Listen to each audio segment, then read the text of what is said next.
कि यादवों के गाने मत सुना करो, यादव मतलब एज ए दूसरी क्लास लेके चलते हो कि हाँ हम ब्राह्मण है तो हम ब्राह्मण है, उनसे मतलब जो ब्राह्मण है तो हम कट्टर ब्राह्मण है, ना कि उनके गाने सुने तो हम अपने गाने सुने। तो कृष्ण जी भी तो यादव कुल में जन्मे थे, तो हम उन्हें पूछते क्यों हैं?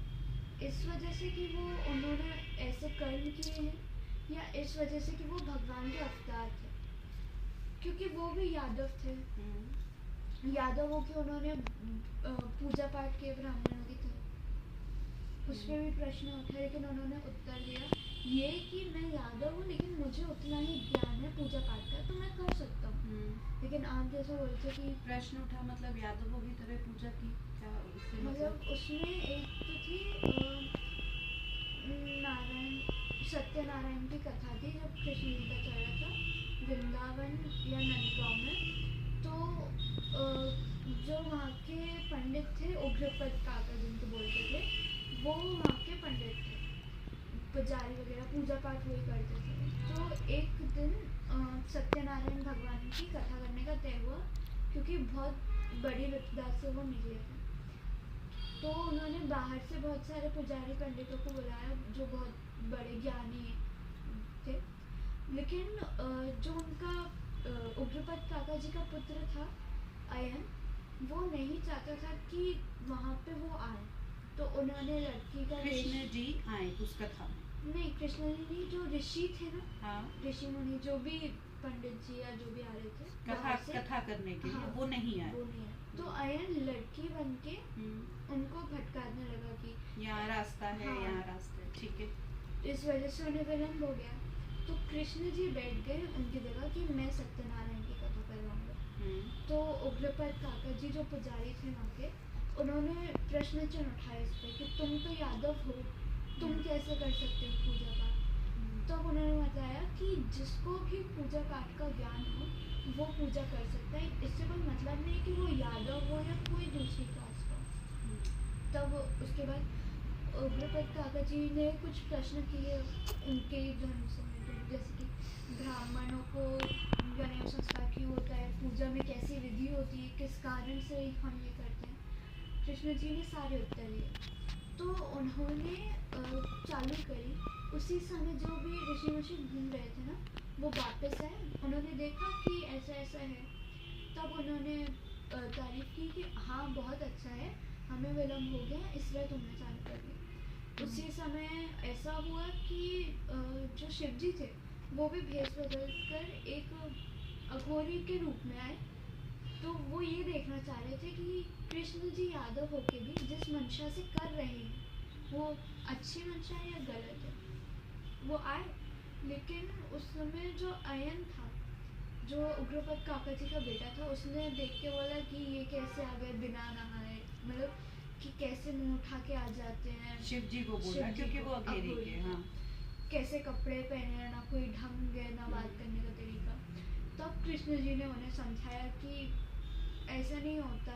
राधा जी भी थी, उन्होंने भी समझाया कि ऐसा नहीं होता, ये हमारे यहाँ है, ये बहुत अच्छी बात है, अघोरी को पूजना चाहिए क्योंकि वो बहुत प्योर सोल होते हैं, ऐसा बहुत तप करते हैं, और ऐसा ज़रूरी नहीं है कि नहाओ तभी आपका मन साफ हो। उन्होंने ऐसा ताना दे के बोला कि तुम नहाते हो लेकिन तुम्हारा मन साफ तो नहीं है। तो उस पर जो शिव जी थे वो मन ही मन बोल रहे थे कृष्ण जी से कि ये अच्छा है कि तुमने अपना दिखा दिया कि यादव होने के बाद भी कोई पूजा कर सकता है, कोई एक ब्राह्मण जैसा हृदय पा सकता है। तो अब मेरा जो प्रश्न था कि यादव होके भी कृष्ण जी को पूजा गया उनके कर्मों की वजह से या वो ब्राह्मण थे इस वजह से? वो यादव थे इस वजह से नहीं, सबसे पहले कर्म प्रधान ज्ञान, हाँ, उनके अंदर इतना ज्ञान था, भले ही वो यादव थे। अगर हम उनके कर्मों में देखा जाए तो कथा करना, सत्यनारायण भगवान की है पूजा पाठ करना उनका कर्म नहीं है, जैसे कि हमारे यहाँ वर्ण व्यवस्था चली थी। पर ज्ञान बहुत बड़ा है और ज्ञान प्राप्त करने का अधिकार सभी को है, सभी जातियों का। अब आपके अंदर इतनी क्वालिटी होनी चाहिए, आपके ज्ञान इतना बड़ा होना चाहिए, आपके कर्म ऐसे होने चाहिए कि आप ईश्वर की तरह पूजे जाओ। जैसे कृष्ण जी भगवान थे, पर ये किसको पता था किसी को नहीं पता था, इवन उनकी माँ को भी नहीं पता था। जब वो इतने इतने संकटों में आते थे तो उनकी माँ क्यों घबराती थी? अगर उनको पता होता कि ये तो भगवान है भाई, ये पूतना का वध कर देंगे, ये ऐसा कर देंगे, ये कालिया नाग को भी कर सकते हैं, मतलब उसके फन पे नृत्य कर सकते हैं। और जब इंद्रदेव ने इतनी वर्षा की थी तब उन्होंने अपने, तब तक उनके गांव वालों को, उनकी माँ को, उनके पिता को कोई ज्ञान नहीं था ये भगवान। ये ज्ञान कब हुआ?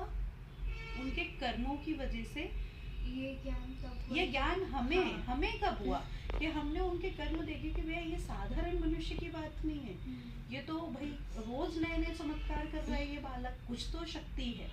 फिर वो शक्ति उन्होंने अच्छे कामों में यूज की, जैसे उन्होंने रक्षा की, उन्होंने गोवर्धन पर्वत उठाया, इंद्रदेव नाराज हुए, पर उन्होंने वो कर्म क्यों किया? इतने सारे गांव वासियों को बचाने के लिए किया। तो आप जो काम कर रहे हो उसके पीछे आपकी नियत कैसी है ना? ये कर्म होता है। अच्छे कर्म बुरे कर्म कैसे डिसाइड होते हैं? आपकी नियत से, कि आपने किस नियत से किया। अरे आपकी नियत अच्छी थी तो आपका अच्छा कर्म है। इसीलिए ऐसा नहीं है कि कोई यादव है तो वो कथा नहीं पढ़ सकता या उसको कथा सुनने का या सुनाने का अधिकार प्राप्त, ऐसा कुछ भी नहीं है। आप हमारे हिंदुस्तान में काफ़ी सारे मंदिर देखेंगे जहाँ के मुख्य पुजारी ब्राह्मण नहीं है।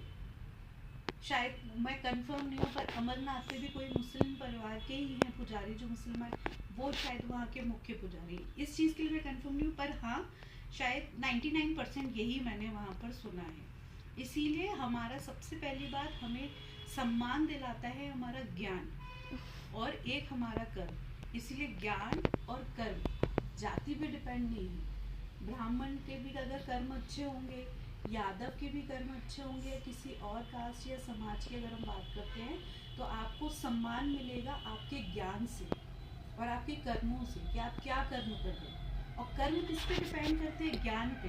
आज आपको ज्ञान होगा, उसी के हिसाब से आप कर्म करोगे ना।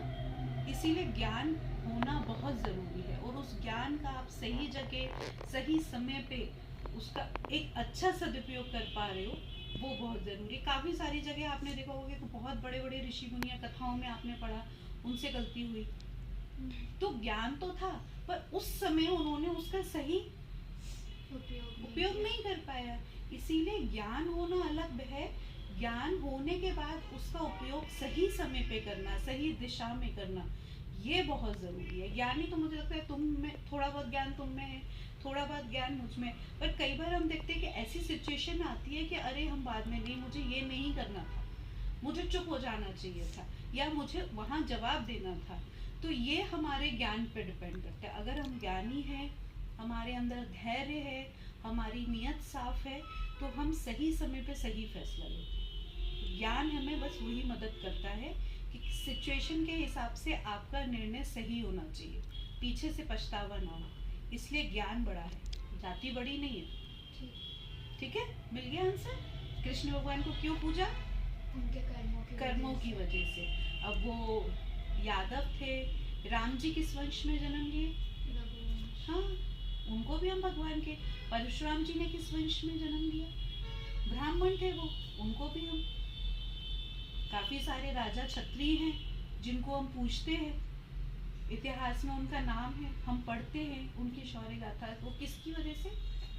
उनके कर्म की वजह से। इसीलिए ज्ञान और कर्म सबसे बड़ा, जाति नहीं।